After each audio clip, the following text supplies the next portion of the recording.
Good afternoon. It is May 3rd, 2022. I'm out scouting one of my hayfields. Are any of you like I am, where y'all have trouble telling what the grass identification is in your hayfields early in the spring? When you're scouting your fields long before you have seed heads? Well, I have a lot of problems with that too, but I think I got a good method to tell how the different grasses in their tiny vegetative state. But I think at the end of this video you're all going to think I'm ready for the loony bin. Now, let's walk along here.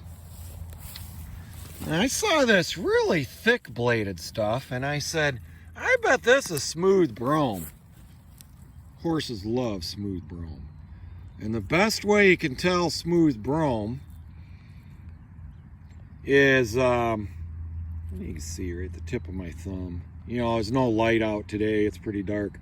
There's this indentation. They call it an upside down M. That's smooth brome. And that came in volunteer. This field used to have a lot of brome before I plowed it up and put the alfalfa in. All right, let's do a taste test. Brome, although I know this is brome, it actually is pretty sweet. Put it to the back on your molars and chew. It's got some sap. It's got some sweet sap, almost like a corn stalk, that the other grasses don't have. But brome's pretty easy to tell. Okay, here's our perennial common favorite here. Orchard grass. Sometimes I can't tell orchard from Timothy. I don't really notice if there's a taste difference, but if you peel this leaf back, it's usually that sheath there, that papery sheath. Let me try this one. I'm not really seeing a papery sheath there. That could be Timothy, actually. I'm not really sure on this one. Let's do a taste test.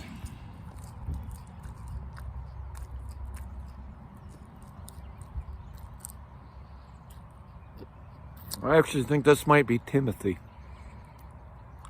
It's got a regular grass taste. Yeah, I don't think that was orchard. Orchard's got that bigger papery sheath right where you peel back the collar. Kind of sweet. Not bad. Here's the rye grass. This would be Italian rye. Kind of a biannual. I'm pretty sure that is because it looks so different compared to the rest of the grasses. But this is a big clump. Most of it's been very small yet. And I couldn't tell if it was this bluegrass. Yeah, again, low light. This bluegrass or the ryegrass when it's little. But when you chew on the ryegrass, it's got a sharp texture to it. So some of this is texture and taste. Got a sharp and almost a bitterness when you squeeze the sap out of it and you got it at the back of your mouth. It's the only bitter one. The bluegrass don't taste good either. But the best tasting one so far seems to be smooth brome. I'm not real sure on the Timothy versus orchard. Sometimes they confuse me. Let's see here. I think some of this might be Timothy. There's no sheath on here. Orchard always has that big papery sheath. Well, guys, this ain't gonna be the video to tell, I guess, if this is Timothy. Is that onion-like bulbs at the base of the stems for Timothy? I don't know what the hell they're talking about.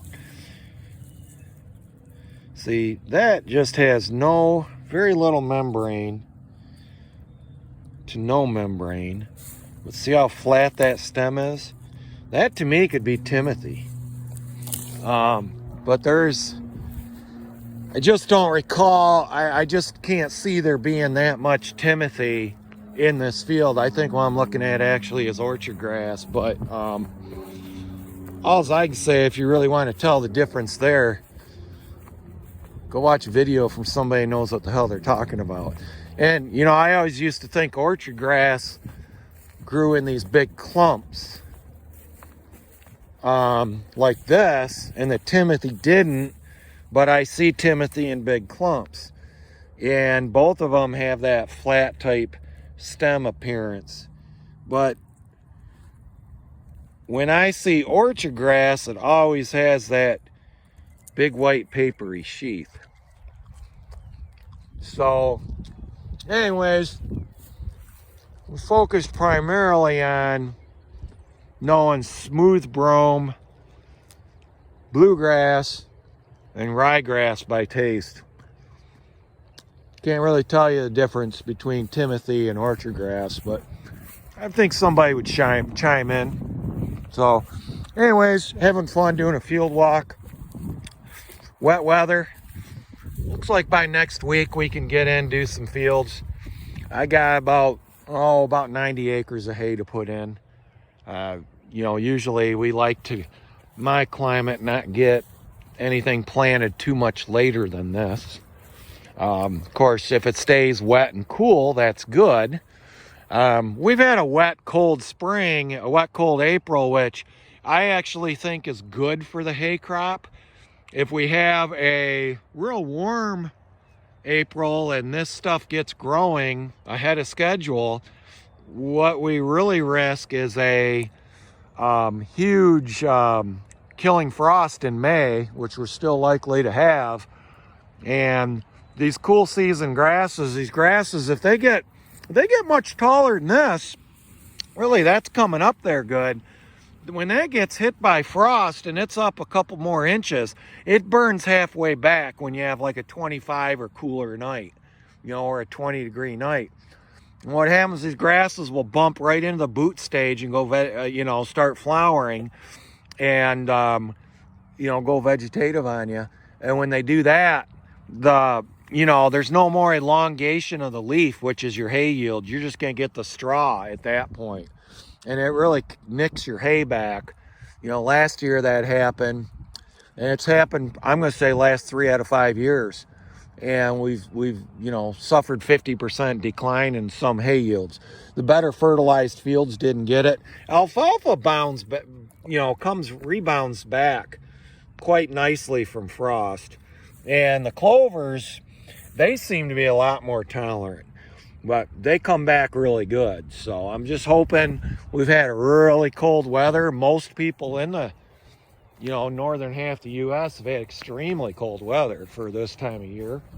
And we haven't had extremely cold. We've just been pretty cold and wet.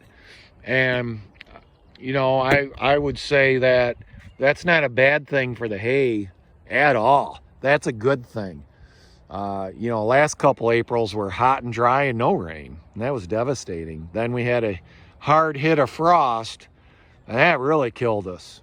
Lost a lot of hay yield. So, all right, thanks for tuning in. Talk to y'all later.